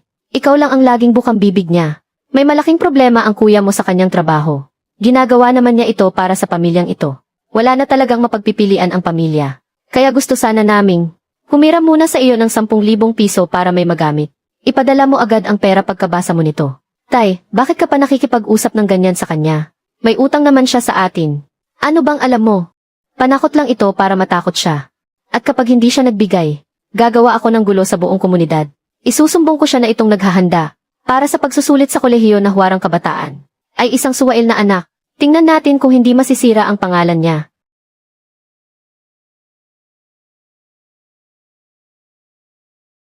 Kaninong sulat iyan? Mukhang bigla kang sumeryoso. Mga naniningil lang ng utang. Ano na naman ang gusto nila? Inaapi ka ba nila? Magsasama ako ng mga tao ngayon din papuntang bayan para baliin ang mga binti nila. Huwag kang magmadali. Gusto ni Zhao Jianjun ng 10,000 piso para maisalba ang kanyang trabaho. 10,000 piso. Ano bang plano mo? Ibibigay mo ba talaga? Ang kumuha ng pag-aari ko ay kailangang magbayad kasama ang interes. Hindi tama ang kwentang ito. May utang sila sa akin. At hindi lang ito 10,000 piso.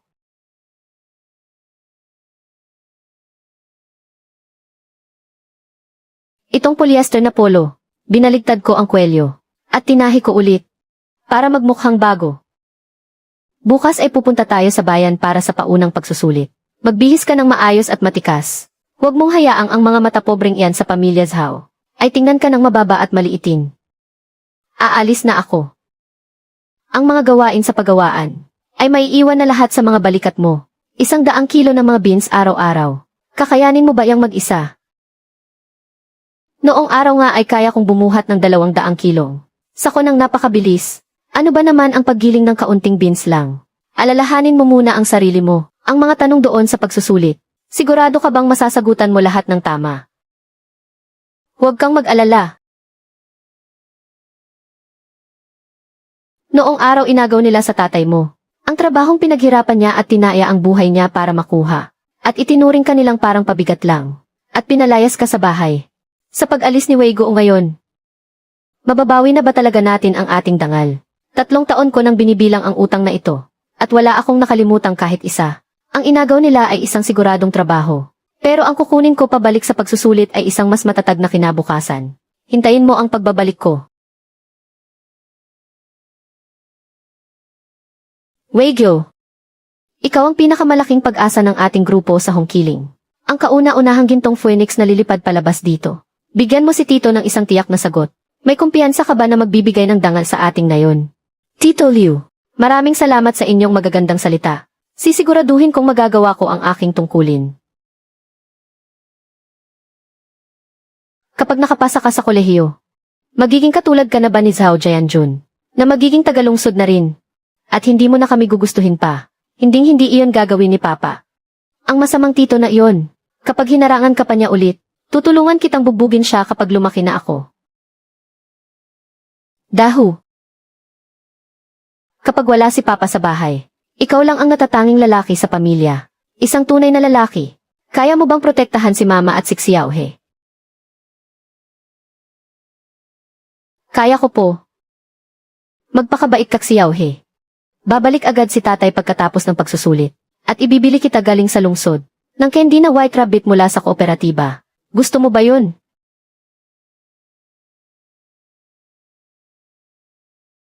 Ito ang 10 nilagang itlog.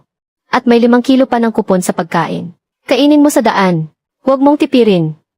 Masyadong marami naman yan. Kapag hindi nabusog ang utak mo, paano mo naman maibibigay kay nanay ang pagiging top-notcher sa pagsusulit? Lu Weigyo, makinig kang mabuti sa akin. Kapag nakapasa ka, ay buong pagmamalaki mong balikan kaming mag-ina. Paano naman kung hindi ako makapasa?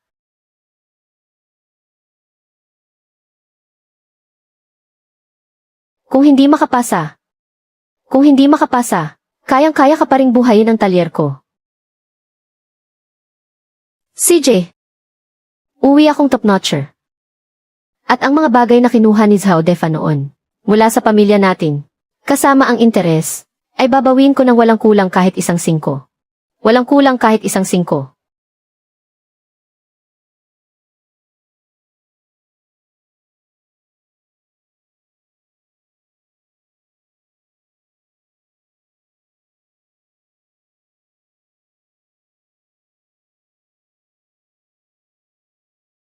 Luwego ng Hongqiling Brigade. Mabilis ang telegrama galing sa kabisera ng probinsya. Nakapasa ba si Weigo dali?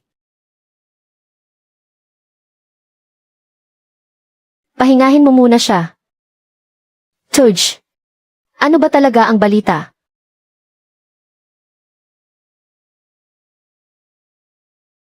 Siya ang nanguna sa buong probinsya. Sa Capital University. Nanguna sa buong probinsya. Narinig din ng langit ang dasal natin. May top-notcher na ang Hongqiling natin. Dali pumunta kayo sa headquarters at patunugin ang gong. Sa Capital University. Ang pinakamagaling sa lahat. Tama. Asawa ko. Hindi pinahiya ng pamilya natin ang Hongqiling.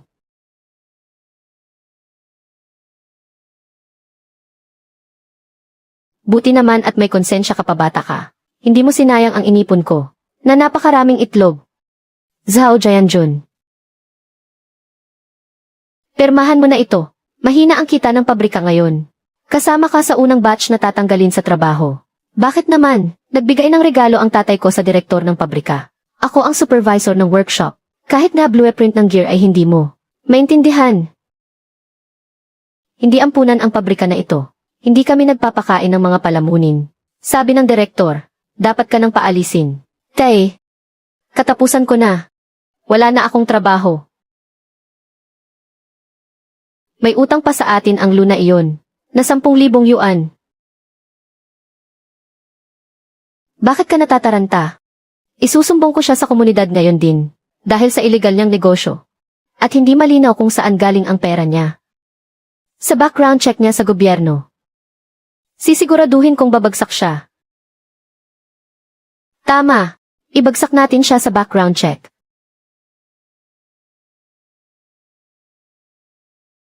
Tabi. Kapatid na Weigo. Ay hindi pala, top scholar Lu. Pagbati sa iyo. Maliit na regalo lang ito mula sa kooperatiba. Kapag nagpunta ka na sa kabisera, at naging mataas na opisyal ka na, huwag mo namang kalimutan ang Hongqiling natin. At alalahanin mo rin ako ha. Huwag kang mag-alala Direktor Ma. Aalis na po ako. Kailangan pa ring mamuhay ni na Qiufang at ng bata sa ilalim ng iyong pangangalaga at pagbabantay. Ang negosyo ng gawaan ay hindi kakayanin ng walang tulong mo. Siyempre naman. Ang usapin ng hipag ko ay usapin ko na rin. Sino ang mga ngahas na gumawa ng gulo? Ako mismong si Ma ang unang hindi papayag. Si tatay ang nanguna sa pagsusulit. Pupunta na si tatay sa kabisera para maging mataas na opisyal. Tatay. Kapag pumunta ka na sa kabisera, ang mga masasamang tao ba sa pamilya Zhao ay hindi na muling mang-aapi sa atin.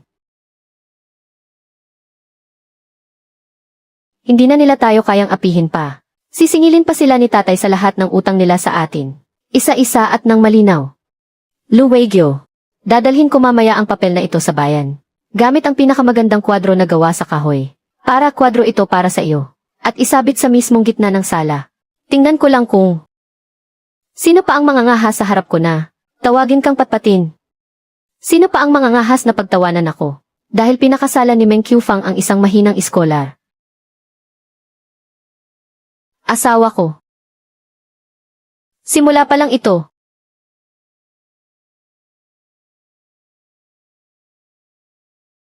Zhao Defa, gusto mo akong idemanda? Hihintayin kita. Noong pinalitan ninyo ako at ninakaw ang pwesto ko, dapat na rin itong ilabas. At ibunyag sa ilalim ng sikat ng araw.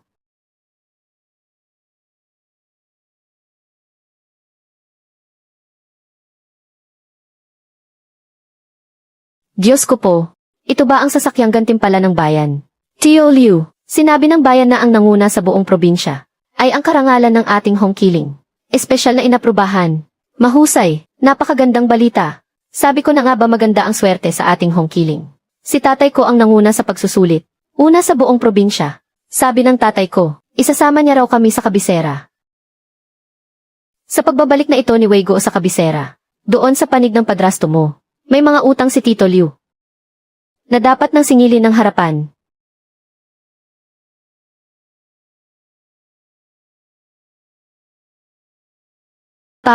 Paano ka nakabalik? Bakit?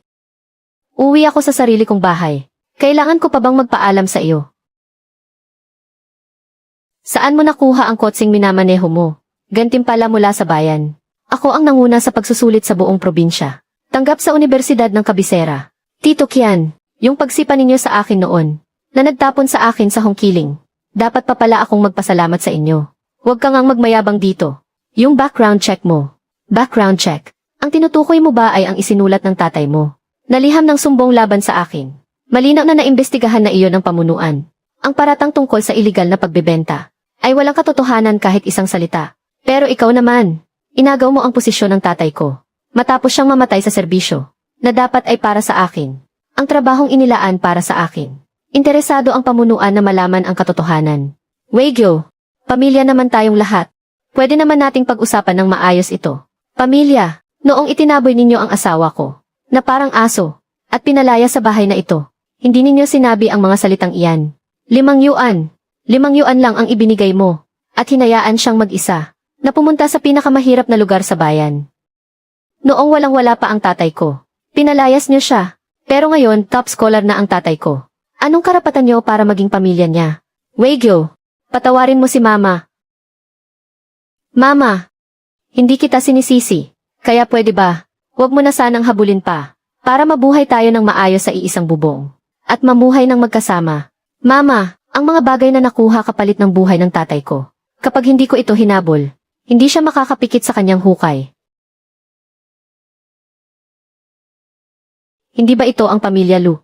Yung batang ipinatapon noon sa probinsya. Totoo ba talagang naging top scholar siya sa buong probinsya? Totoo iyan, nakalathala pa nga sa pahayagan. Lu Weigyo, siya ang may pinakamataas na marka sa buong probinsya. Sa Capital University pa naman. Napakaganda at mukhang masigla ng asawa niya. Iza, taga saan ka ba? Taga Hongkiling Brigade po ako. Ako si Meng Qiufang, ang asawa ni Weigo. Kaya ng mama ko na magbuhat ng 200 jin. At magaling naman magkwenta si Papa. Sabi ni Papa, ang mama ko raw sa buong mundo, ang pinakamagaling na tao. Mang Kian, hindi ba't sinabi mo noon, na walang mararating ang batang ito, at bagay lang sa kanya ang magsaka sa probinsya. Ngayon na top scholar na siya ng probinsya, sapat na ba iyan para patunayang may mararating siya? Tama ka riyan. Kumusta naman kaya si Jayanjun? Nabalitaan kong natanggal siya sa trabaho. Huwag nga kayong makiusyoso rito. Jayanjun, bakit ka ba nagagalit? Si Weigo nga naging top scholar na. Habang ikaw naman ay hindi man lang napanatili ang trabaho mo. Sino ba dapat sisihin dito? Tito Kian, tungkol sa slot sa trabaho ng tatay ko. Kakausapin ka naman ng pamunuan tungkol doon. Kaya ako pumunta rito ngayon. Para lang sa harap ng mga kapitbahay natin. Ay linawin ang lahat. Kung may utang man akong Lu Weigo sa hongkiling, babayaran ko yan sa buong buhay ko. Pero ang utang ninyo sa tatay ko, kailangan nyo ring bayaran. Nakipisan ka sa biyuda para maging palamuning asawa. Yang pag-aaral mo sa kolehiyo, ay dahil lang sa babaeng nagtaguyod sa iyo, diba? Jayanjun, ano bang pinagsasabi mo dyan? Anong pinagsasabi ko? 3 taon ka sa probinsya, pero umaasa ka lang sa babae para mabuhay. At nakahiram ka pa ng jeep pa uwi rito. Para magmukhang mayaman. Zhao Jayanjun, manahimik ka nga, ang asawa ko ay estudyante ng Capital University. At ako naman ang direktor ng Hongkiling Vermicelli Factory. Ikaw, isang natanggal na manggagawa lang naman. Saan ka kumukuha ng pangkain mo? Ikaw talaga, masaya akong binubuhay ang asawa ko dahil gusto ko. At kung talagang may kakayahan ka, maghanap ka rin ng magpapakain sa iyo. Kinuha mo ang slot ng biyenan ko na pinagpalit niya sa sariling buhay. Para lang makapasok ka sa pabrika. Pero kahit blueprint ay hindi mo naman maintindihan. Kaya sa unang batch pa lang ay natanggal ka na. At kung tungkol naman sa pagiging palamunin sa babae, sino ba namang tatalo sa iyo? Sariling sikap na nakapasa ang tatay ko. Magnanakaw ka lang ng slot ng iba. Ikaw kaya ang palamunin.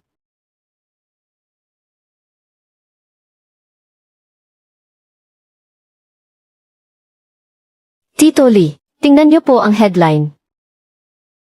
Sa diaryo ng probinsya, Weigo, Nasa dyaryo ka na ng probinsya. Nagtayo ako ng gawaan ng sotanghon sa Hongkiling. At tinulungan ko ang 40 pamilya sa buong nayon na magkaroon ng dagdag na kita. Noong nakaraang taon naging 3 beses ang laki ng kita ng bawat tao. Ang artikulong ito, nabasa ng isang propesor mula sa Universidad ng Kapital. At personal akong pinili na pumasok sa Departamento ng Economics. Jayan Jun, hindi ko pagtatalunan kung sino ang palamunin. Isang bagay lang ang gagawin ko. Ang siguraduhing may makakain ang mga taong sumusunod sa akin. Kung may libre ka pang oras, isipin mo na lang kung paano ka makakain bukas. Ibang klase ang pananaw na iyan. Ang batang ito ng pamilyang Lu. Siguradong malayo ang mararating sa hinaharap.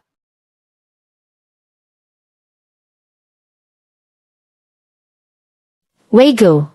Ang mga sinabi ko kanina. Tampuhan lang iyon ng magkapamilya. Huwag mo nang seryosohin. Halika, maupo ka. May sasabihin lang si Papa sa iyo. Mga salitang galing sa puso ko. Tito Kian, sabihin mo na po ng diretsahan ang gusto mong sabihin. Alam mo, 12 taong gulang ka pa lang noong pumanaw ang tatay mo. Sa loob ng maraming taon, sino ba ang nagpalaki sa iyo? Ako, di ba? Pinakain at pinainom kita. Bilang padrasto mo, kahit walang malaking nagawa may pagod naman akong pinuhunan. Nagpalaki sa kanya. Noong pinalayas mo siya sa bahay, 22 taong gulang pa lang siya noon. At 5 piso lang ang binigay mo sa bulsa niya. Q Fang, huwag kang sumingit kapag nag-uusap ang mga matatanda. Weigo, ikaw na ang nangungunang estudyante sa buong probinsya ngayon. Mag-aaral ka na sa universidad sa kapital. Siguradong napakaliwanag ng kinabukasan mo. Wala namang ibang hinihingi si tatay. Buwan-buwan lang. Magpadala ka naman ng kaunting tulong dito. 100 lang sapat na. Saka isa pa, napakaraming taon ko nang tinitirhan ang bahay na ito. Hindi mo naman pwedeng basta na lang ang sarili mong ina. Palayasin at itapon sa kalye, hindi ba?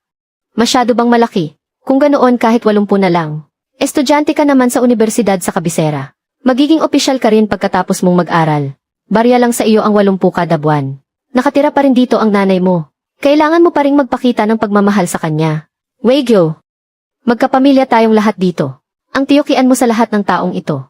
Nga, huwag mong kalilimutan na ang bahay na ito ay mahigit 10 taon na naming tinitirhan. At ngayon babawiin mo na lang basta-basta. Walang ganyang klaseng katwiran sa mundo. Saka isa pa, ang pensyon ng tatay mo ay nagastos din sa iyo noon. Nagastos sa akin. Jayan Jun, ang una mong leather jacket na isinuot. Anong taon ba binili iyon? Nang pumasok ka sa pabrika para kunin ang pwesto ko. Kaninong koneksyon ba ang ginamit mo? Saan ba galing ang lahat ng perang iyon? Hindi mo ba talaga alam sa sarili mo? Nagsisinungaling ka. Weigyo, wala na ang tatay mo. Ako na ang tumatayong ama mo ngayon. Ngayong lumaki na ang ulo mo. Pati tatay mo ayaw mo nang kilalanin. Tio Zhao, kung itinuring mo talaga akong tunay na anak, sana noon pa lang ay hindi mo na pinunit ang mga reviewer ko para sa entrance exam. At hindi mo rin sana ang slot sa trabaho na iniwan sa akin ng tatay ko. Ibinigay mo kay Jayan Jun. Hindi kita tatay. Ang habol mo lang ay ang kaunting ari-arian ng tatay ko. CJ, kung ayaw mo akong kilalanin bilang tatay mo, huwag mo ring asahan na makukuha mo ang bahay na ito. Legal kaming mag-asawa ng nanay mo. Kaya akin ang bahay na ito. Subukan mong galawin ito.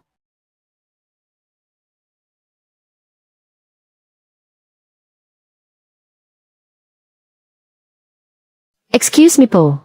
Sino po rito si kasamang Luwego? Ako po. Kasamang Zhu. Sakto po ang dating inyo. Bakit mo tinawag ang mga taga-barangay para pumunta rito? Tiyong Zhao, di ba sinabi mo na sa iyo ang bahay na ito? Kaya ngayon, sa harap ng mga kapitbahay natin at sa harap ng mga taga-barangay, ay liliwanagin natin ang lahat. Una, ang huling habili ng tatay ko, na si kasamang Lu Chang'an, na isinulat noong 1970 na nag-iiwan ng bahay sa tanging anak na si Luwego. Pangalawa, ang katibayan ng pagmamay-ari mula sa opisina ng pabahay, kung saan si Lu Chang'an ang nakatalang may-ari. Ang bahay na ito ay ari-arian ng tatay ko, bago pa siya nag-asawa muli, kaya walang kinalaman dito ang sumunod niyang kasal. Pangatlo, ang mga bagong probisyon ng batas sa pamana, na ipinatupad ngayong taon. Malinaw na nakasulat dito ang lahat. Kumpleto ang mga dokumento, mula sa ibang mga ahensya, ay na-verify na namin ang lahat. Ang bahay na ito ay talagang pagmamay-ari ni kasamang Lu Chang'an. Kaya naman dapat ito mapunta sa kanyang anak, na si Luwego. Nang walang anumang pagtatalo, hindi maaari. Mahigit 10 taon kaming kasal ng nanay niya. May karapatan din ako sa bahay na ito. Kasamang Zhao Defa. Malinaw ang nakasaad sa batas. At napakalinaw nito. Ang personal na ari-arian bago ang kasal ay hindi dahil sa pagsasama ninyo. Magiging magkasamang ari-arian. Walang kompromiso rito. Paano naman ang benepisyo? Ang benepisyo ng tatay niya. Nagastos na rin namin. Kailangan niyang ibalik. Ang benepisyo ay para lamang sa mga anak ng martir. Kasamang Zhao Jianjun. Hindi ka naman kay kasamang Luchangan. Tunay na anak, wala kang karapatang gastusin ang perang iyon. Sa katunayan sa nakalipas na mga taon, ang paggamit ninyo sa perang iyon ay kasalukuyan ng iniimbestigahan ng pamunuan. Tito Zhao, liliwanagin ko na ang lahat. Ang perang nakuha mula sa buhay ng tatay ko. Kung magkano ang nagastos ninyo. Alam na alam ko. Ayon sa patakaran, wala kayong karapatang galawin ang perang iyon. Pero dahil naging asawa ka ng nanay ko, sa nakalipas na mga taon, hindi ko nasisingilin ang mga kinuha ninyo. At bakit ka nagmamagandang loob dyan? Ngunit ang bahay na ito ay ari-arian ng tatay ko bago pa siya mag-asawa. Ako lang ang nag-iisang legal na tagapagmana. Sa loob ng 3 araw, umalis na kayo rito. 3 araw. Saan mo naman kami gustong lumipat? Pumasok ka sa pabrika gamit ang pwesto ng tatay ko. 7 taon nang nagtatrabaho. Sapat na ang sahod mo sa 7 taon para makapang-upa ng bahay. Ikaw na ang magkwenta ng sarili mong bayarin.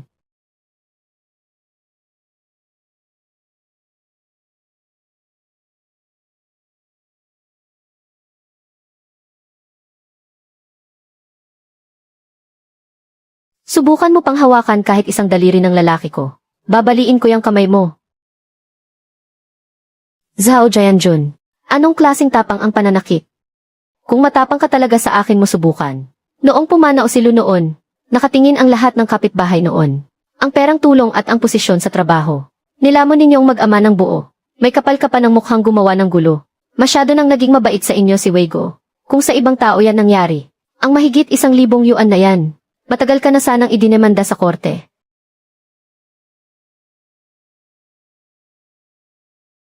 Ang nanay mo. Kasama ko pa rin ang nanay mo. At pababayaan mo lang siya ng ganyan. Nay, ang bahay na ito ay iniwan sa akin ni tatay. At para rin sa iyo ito. Kung gusto mo, pwede kang bumalik at tumira rito kahit kailan. Laging bukas ang pinto para sa iyo.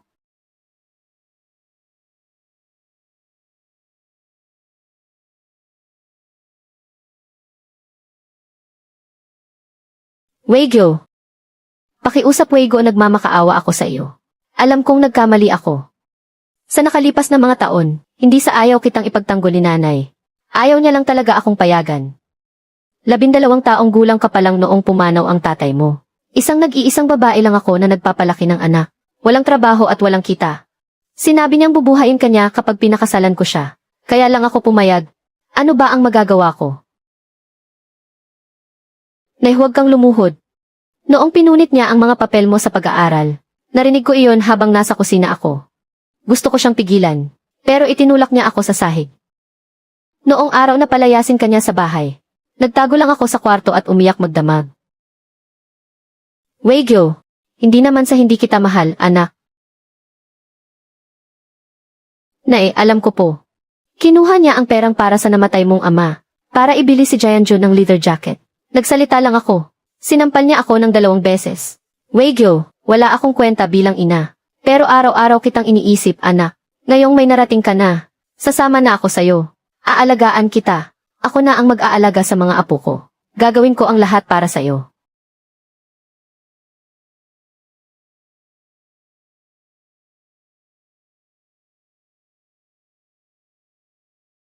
Malakas ang hangin, isara mo ang mga buttons mo. Kailan ba tayo? Manonood ng pagtataas ng watawat. Bukas. Sasamahan kayo ni tatay na manood ng pagtataas ng watawat. Pagkatapos, kakain tayo ng sadyangmian. Yehey! Tay, mag-aaral po kayo sa kabisera. Paano na po kami ni Xiaohe? Ikaw at si Xiaohe. Umuwi muna kayo ng nanay mo sa Hongqiling.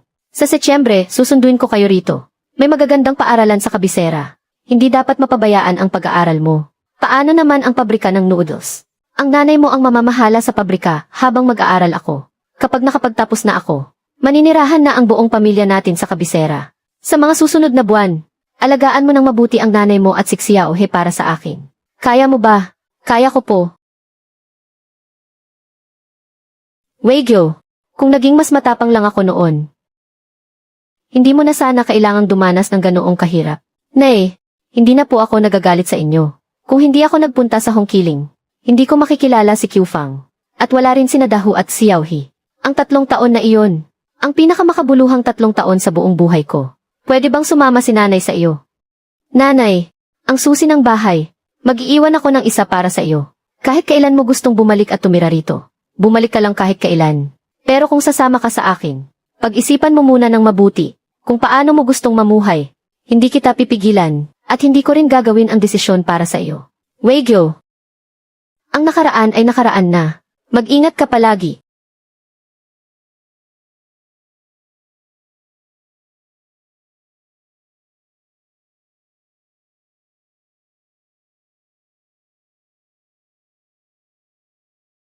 Tia, hindi man sabihin ni Weigo, nasa puso ka pa rin niya. Noong pinakamahirap na panahon niya sa Hongqiling, napakataas ng lagnat niya na umabot na sa pagdedelyoryo. Si nanay pa rin ang tinatawag niya.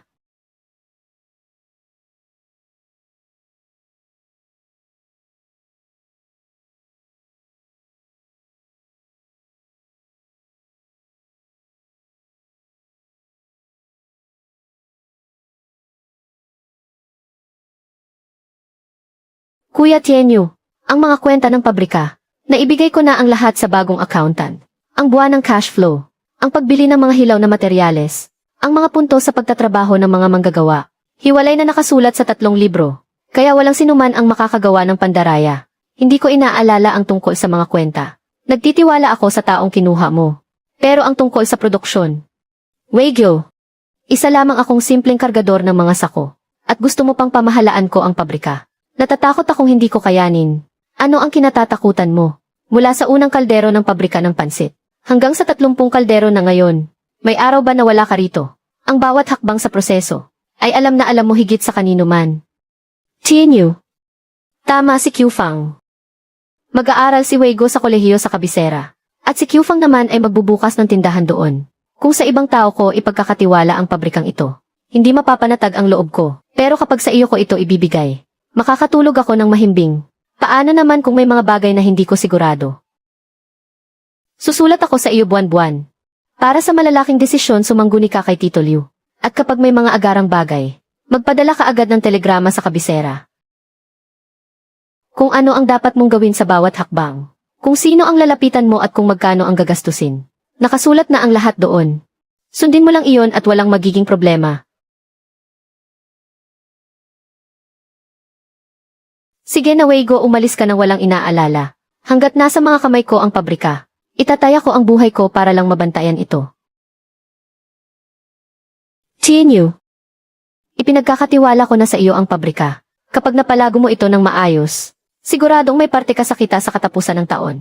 Pero kapag sinira mo ito, sige ate, sabihin mo, kapag sinira mo ito, babalik ako rito mula sa kabisera para bugbugin ka.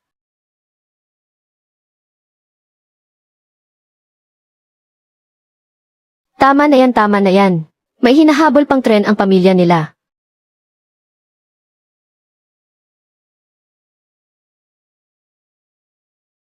Qiufang, pagdating mo sa kabisera, huwag mo sanang kalimutan ang Hongqiling natin. Ang tindahan mo ng pansit. Kapag naipatayo mo na, pangalanan mong pansitan ng pamilyang Meng ng Hongqiling para magbigay ng karangalan sa baryo natin. Tita, kahit makalimutan ko ang lahat, hindi kita malilimutan. Ang utang na loob ko sa iyo para sa ilang bigkis ng gulay na ibinigay mo. Tatandaan ko habang buhay.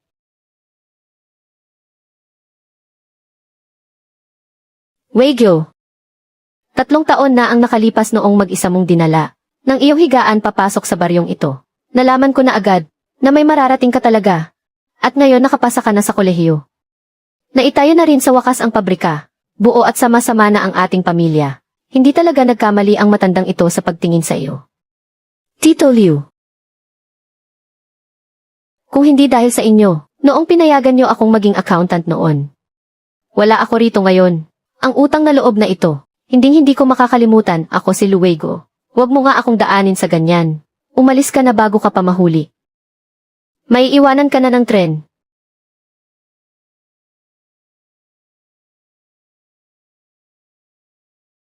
Ate, tara na. Ako nang bahala rito sa bahay.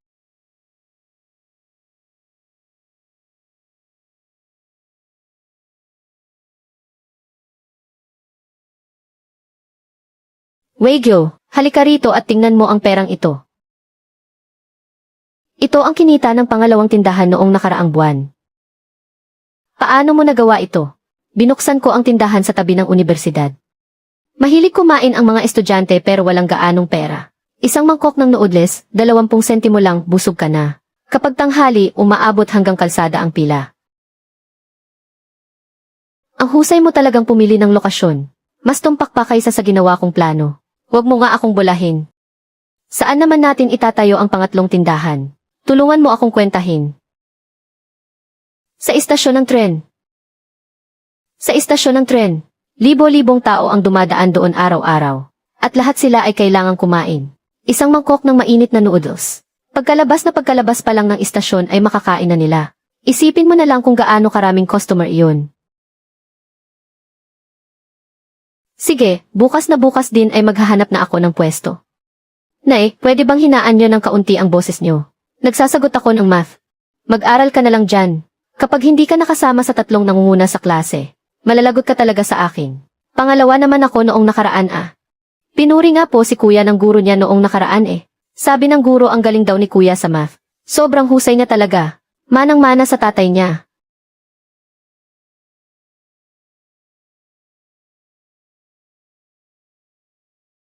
Ngayon, ang plano para sa chain store ni Qfang. Inaasahang kita. Humigit sa orihinal na modelo ng 15.7%. Iniwastong modelo. Sisimulan na ang bagong yugto ng plano sa pagpopondo.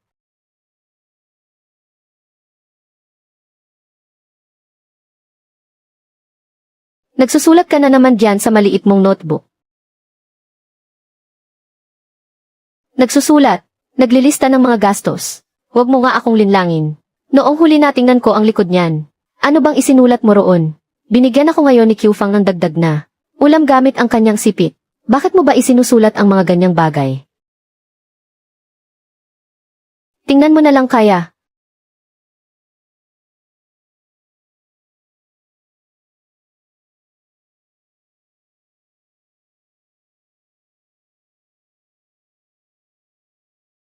Ika-15 araw ng ika-12 buwan.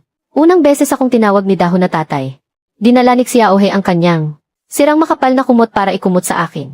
Noong sinabi ni Qfang ang salitang asawa ko, mas mahina ang boses niya kaysa sa karaniwan. Ano nang nangyari? Wala naman. Napuwing lang ang mata ko. Saan naman kukuha ng dumi sa loob ng bahay dito sa kabisera? Huwag mo nang ang pakialaman to. Sige, magpatuloy ka lang sa pagsusulat. Kapag lumaktaw ka kahit isang araw lang, malalagot ka talaga sa akin. Qfang. Bakit? 3 taon na ang nakalilipas noong dinala ako ni Lolo Liu at ipinasok sa bahay ninyo. Ano nga ulit ang unang sinabi mo sa akin? Naaalala mo pa ba? Ang sabi ko noon ay para kang patpatin. Mas walang silbi ka pa nga sa alaga kong nangingitlog na inahing manok. Paano naman ngayon? Kung ikukumpara mo ako sa inahing manok na yan, sino ang mas may silbi? Nangingitlog pa rin naman ang inahing manok hanggang ngayon. Mas magaling ka lang magkwenta ng pera kaysa sa kanya ng kaunti.